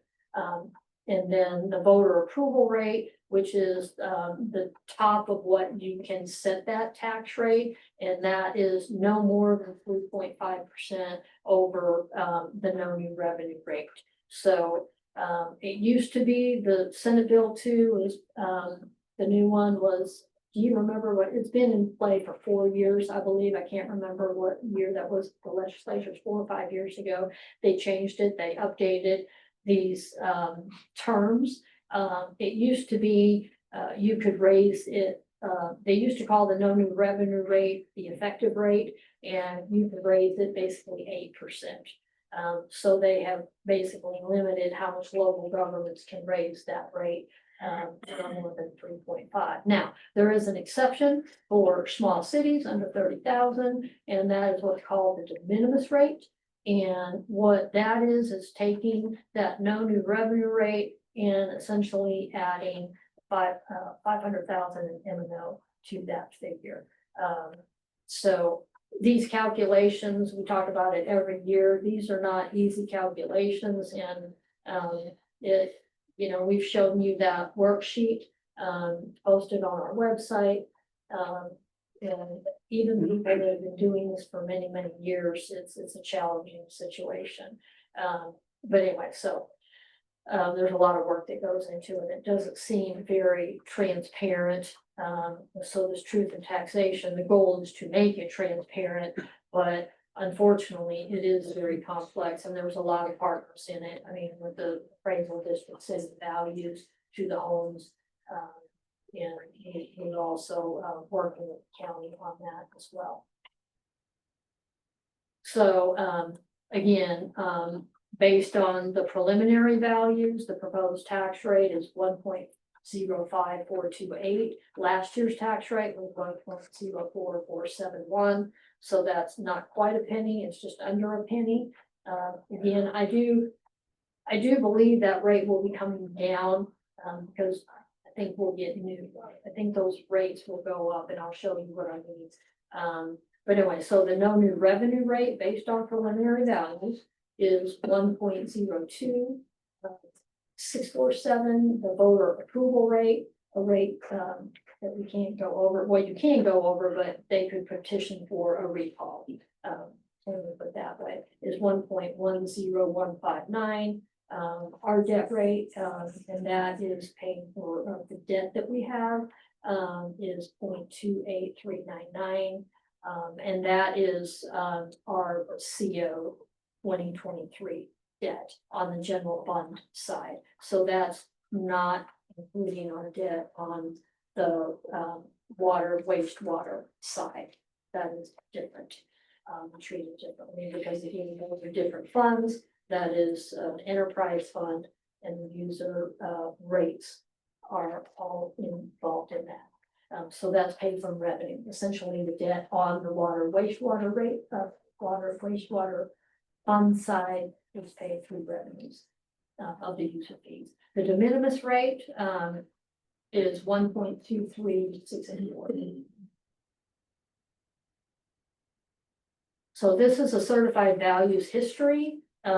If you'll look on the far right side, that is a preliminary value. So 2025, you can see, I mean, the general trend has been going up, but last year it was 299. And this year our preliminary taxable value is 304. So we do anticipate that going up just a little bit. You can see that it was a little bit bigger increase last year from the year before, and the year before was a little bit bigger. The big jump was in 2021, 2022. I think a question I met with the new commissioners, and one of the questions is what impacts that. And again, it's a complex relationship, but the appraisal district sets the values of the homes. And we might not like to hear this, but I mean, the bottom line is generally the values are lower here in Breckenridge. The appraisal rate that you have to pay taxes on is actually lower. And so the appraisal district is trying to bring those values up. And of course, nobody wants their value to go up, because then taxes go up. But that's what we're, that's that relationship that happens. So a 10-year history of the tax rate in the city of Breckenridge, I mean, it's actually more than 10 years because I kept 2013 and 2014 on there. I mean, you can see, I mean, definitely, I mean, from a high in 2020 of 1.12, you know, we've definitely gone down. You know, but I will say, I mean, the tax rate, you know, I'm not gonna hide the fact, I mean, we have a high tax rate. But unfortunately, there's a lot that goes into that. So, I just put this chart together to try to, help break down, these figures, the 105, the average value, these are the average value we actually get from Stevens County. I mean, if you do a Google, the average value here in Breckenridge is actually like, I mean, the latest that I looked at was like around 140,000. But we use the figure that was provided by Stevens County. But we try to be consistent with that, using that figure, so you get kind of a good comparison. But so last year, that tax rate was 104, so that city tax would have been 1097. And this year, with the tax rate of 105, that average value, the city tax would be 1107, so that would be a $10 increase. And again, that's average, it's not for everybody. And it's gonna be different for everybody, but we're just trying to show you kind of an average there. Sales tax history, we probably need to take some of those off, but you can see generally the trends that are there. I mean, this year's is that orange, the bright orange. And so you can see, you know, sometimes we've exceeded, sometimes we've fallen below. You can see the trends of when it's higher and when it's lower. So I think trend wise, we're trending generally. So far, I would say, even though you see that spike in February, you know, there's been some other times when we've been lower. So, you know, I think it's pretty even is what I would say. When we, you know, on any of the budget, we are looking at trends when we're projecting, we're looking at trends. So when we're projecting revenue and sales tax for the next year, we're trying to look at trends. I tend to be more conservative in that, so that if there is extra money coming in through the sales tax, that's going to be to the positive versus overestimating, and then we have to scramble to find and make up that difference. So that's how we address it at the staff level. So this is our debt, and what I've done here is, you know, if you guys remember, commissioners, mayor commissioners, if you remember a couple of years ago, you took the wise step of making sure that wastewater is paying for wastewater, wastewater is paying for wastewater improvements, and general fund is paying for general fund issues. And so we changed that. We took that debt over to the wastewater side. I think probably why it wasn't there in the past is because we didn't have the funds. We weren't planning accurately for on our wastewater funds, but we do now, and that's where it needs to be. So the general fund debt is, you'll see down there, I quit 24, it's actually 2023, 2023 COs that we issued, and that's for streets, the 8.6 million that we issued primarily for streets, 7.4 million will be for streets, and 1.2 is going to be split between parks and public works facilities. So our staffing levels, this, by the way, has changed. I mean, I did this about a week and a half ago. So it had, the current vacancies has changed. But generally we have seen positive trends in maintaining more stable levels of staffing. And I think we're still in that trend. I mean, there are times when we have turnover, and we have had some turnover recently. But the first year I was here, we had 15 vacancies. So when you're looking at 2 and 3, 4 and 5, we are in a much better place. And all we do here is look at where those staffing levels are, and I think most people know a lot of it is in public safety, so that's fire, police, and public works, their public services, streets, and admin. I don't have the seasonal numbers in there because those are seasonal, and I didn't want to skew the graphics here. During the summer, we do hire for our swim pool. So those are part-time seasonal workers, and we do hire 2 part-time season workers in our public services department as well. So those to help us with the mowing and weeding. So our general fund balance, we're in a much better position than we have been, and this graph shows you that. I think one of the comments we've received is that, well, we've got all that money over there, why aren't we spending it? Well, one of the things is a good policy, and we have this roughly in practice in place is, and most cities do, is to have, 4 to 6 months of operating funds available in case of emergencies. And so we're right in that 4 to 6 months of having that fund balance, which we haven't been in that place for prior years, but we are there now, and that is a good place to be.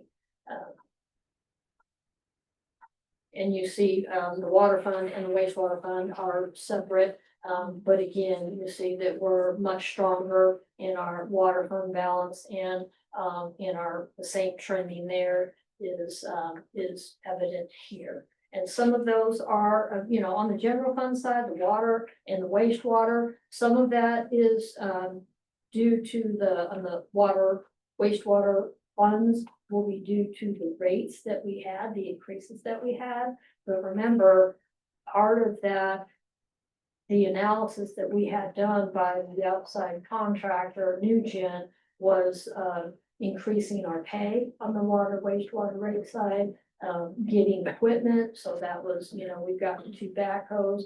Unfortunately, we had to get a new backer truck. That's an emergency expense because our old backer truck broke. But we've had the money to do that.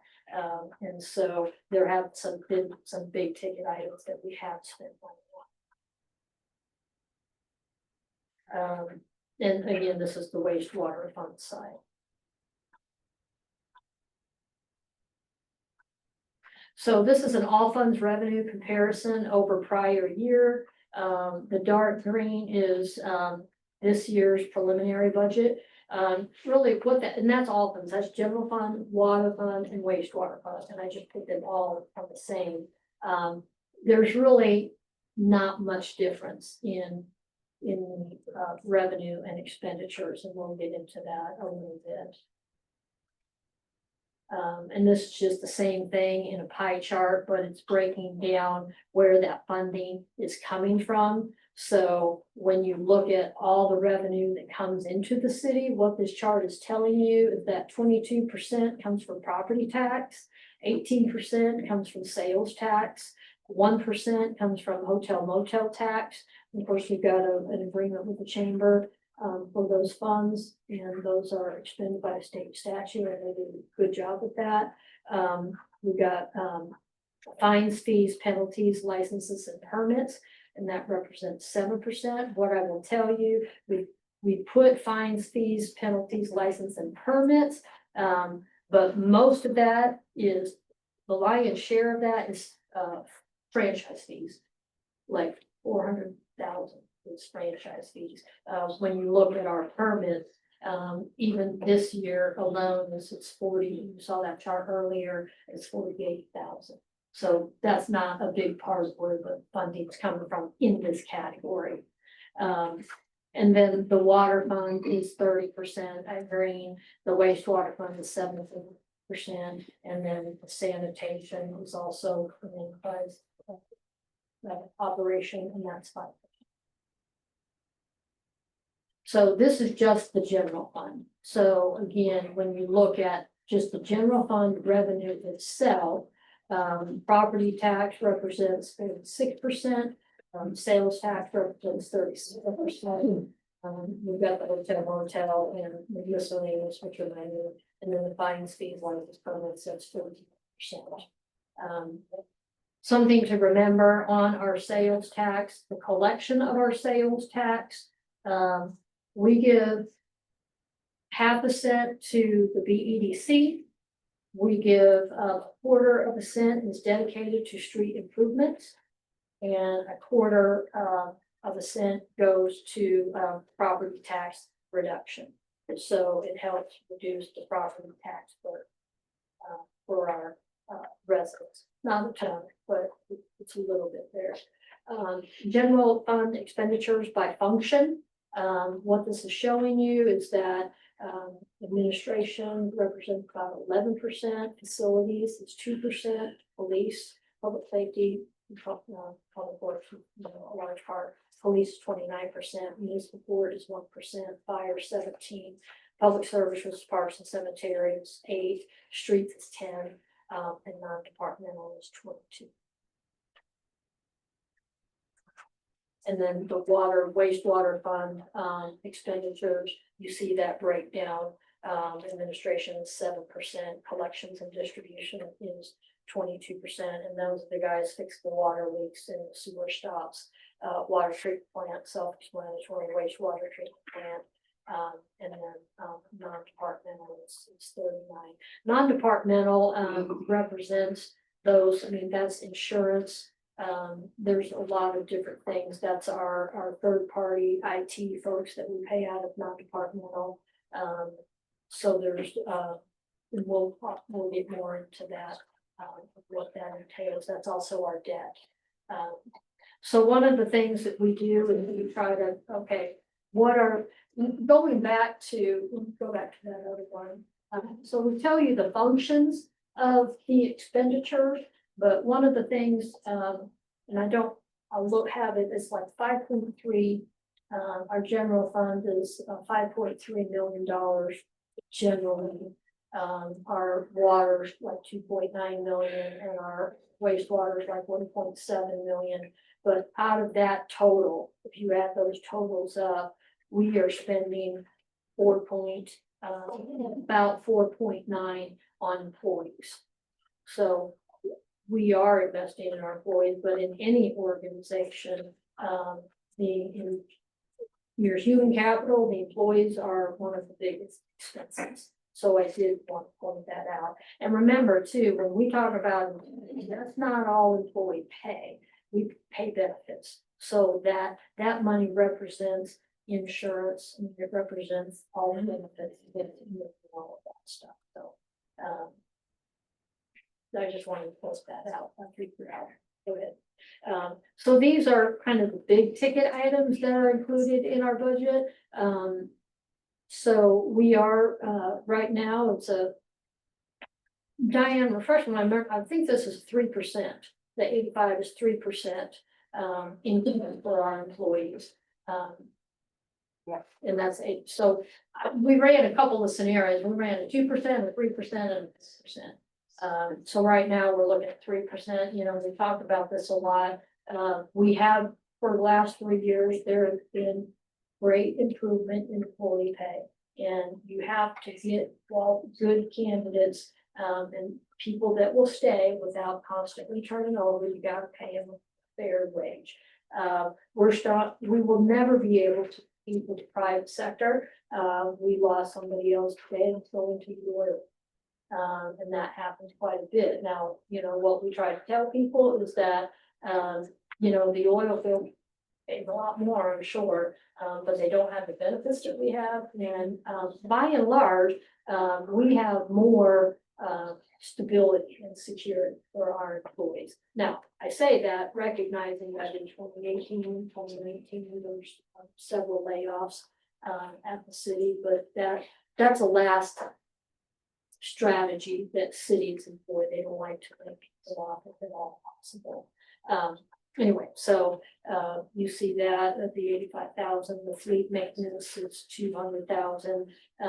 We have brought you reports on the benefits of having a comprehensive fleet management system. And it does pay for itself. When you have old vehicles, you're constantly paying for repairs and things like that. And so the investment that we have made with our fleet maintenance has shown dividends for the city.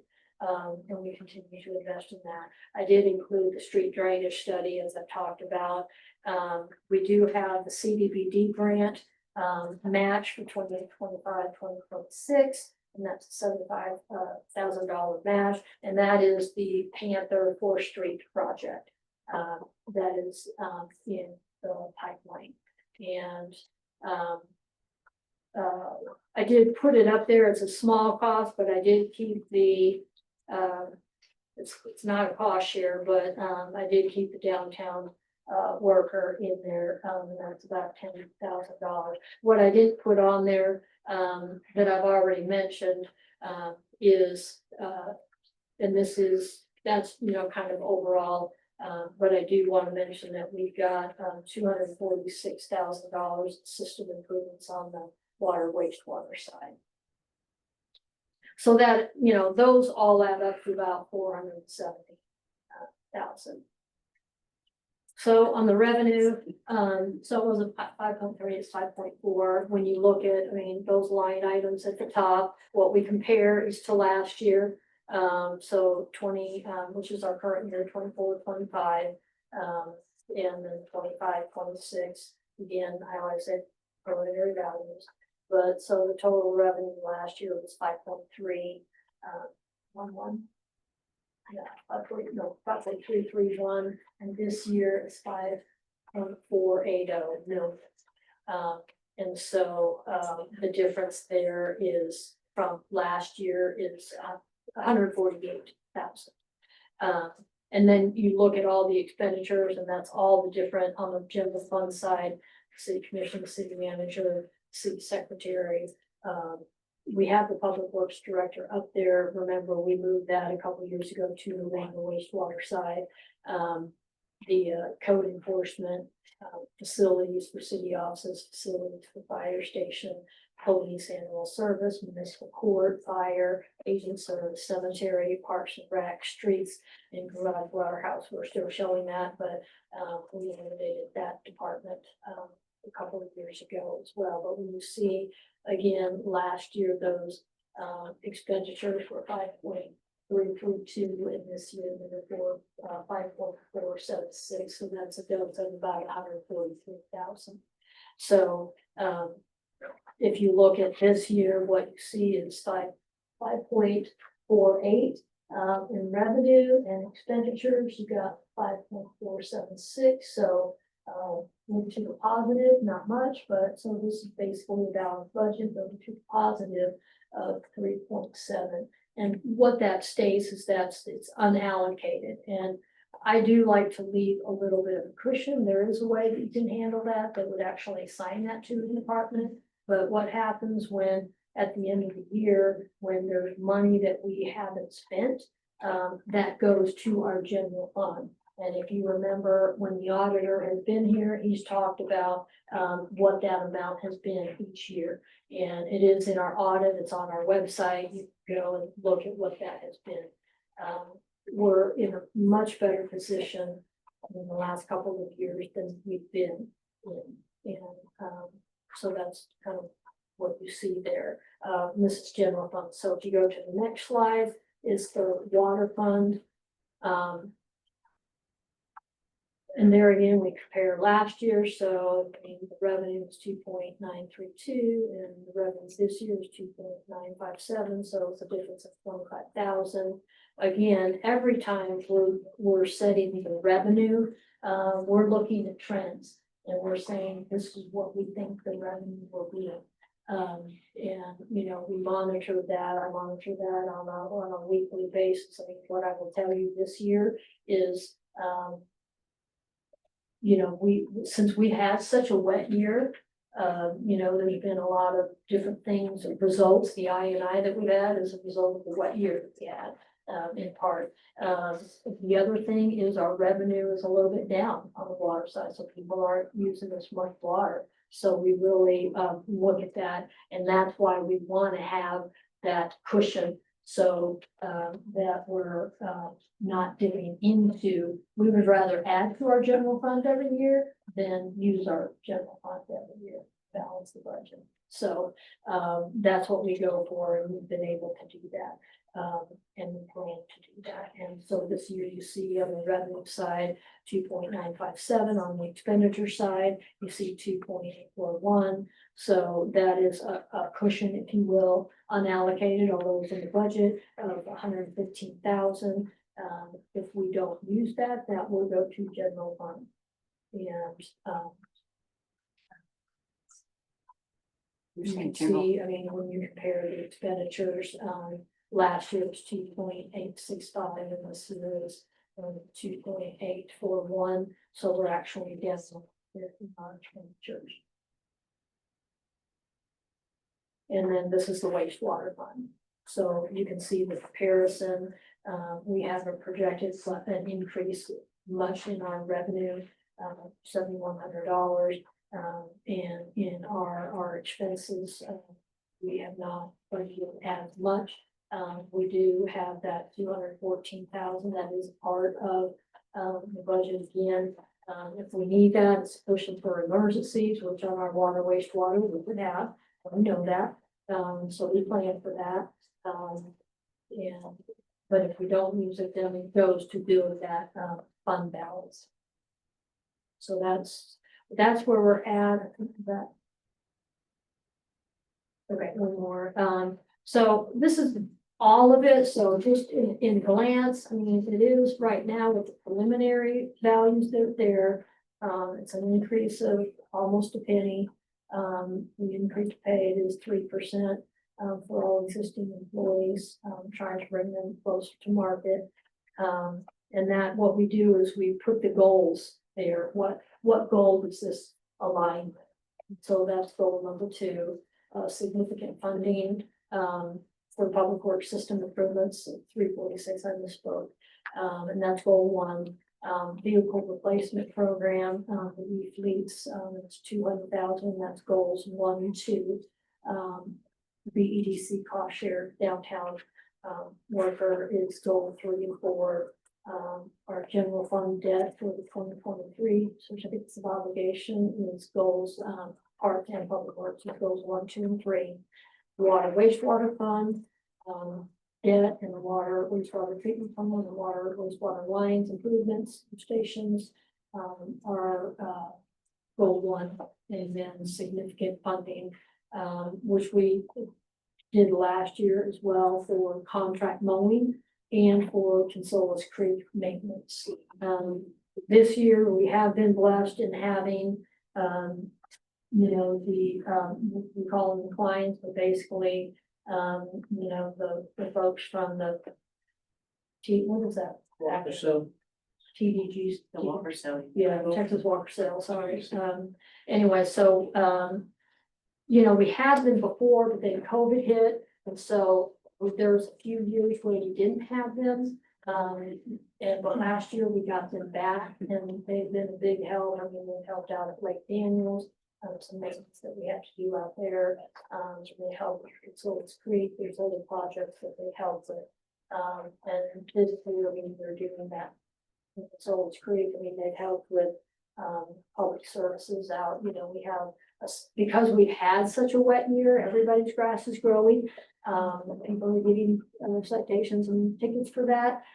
We had to work overtime, and so we're trying to keep up with that, and they've been helpful in that as well. We've got on the cemetery side, I mean, we've got 12,000 graves that we mow around, and it's not just mowing, it's also weeding. So it's a lot of labor that happens, and we have one full-time person in our cemetery. So it's a tall order for one person. In the summer, we do hire a part-time seasonal. Sometimes it's hard to find them. And this year it's been no different. We didn't find them at the beginning of the year. We have somebody on board now. but, we have that same issue with the park as well, so that's, just some issues that we face there. Okay. So, I mean, are there any questions, is there feedback, anything we're not addressing that we should address? And you guys, I've provided that, line item, the budget for each of you, if you have. And, let me hear from you, if there are areas that you want to see in there, speak now, or just let me know.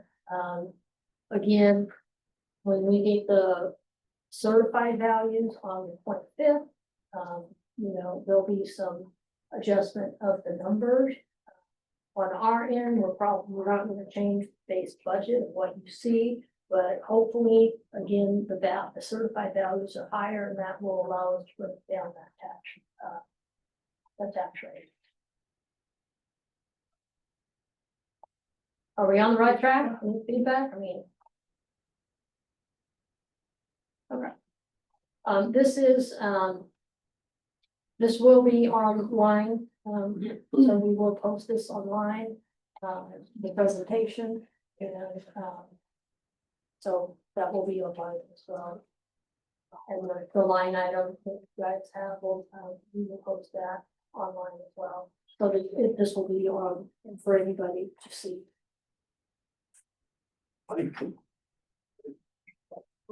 We're gonna go into executive session. That's gonna start at 7:36 p.m.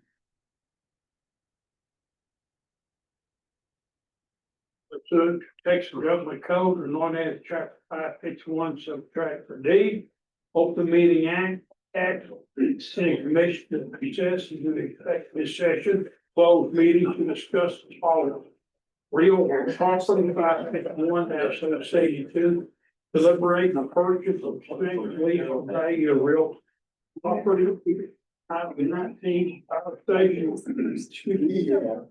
personal matters 51.074, personal matters to deliberate the appointment, employment, evaluation, reassignment, duties, discipline, or dismissal of a public office or employee, or to hear a complaint or charge against an officer or an employee.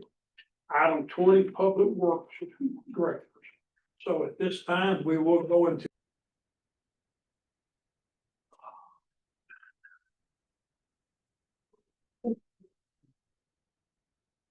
President here. All right, we reconvened in open session, and it's 9 p.m.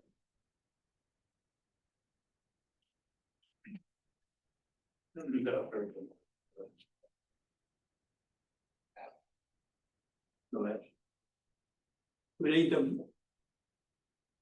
There was no action taken. So at this time, if y'all have something for next month, hold on to it and tell them later. And then at 9:01, we are now adjourned. It'll still be good tomorrow. I love you.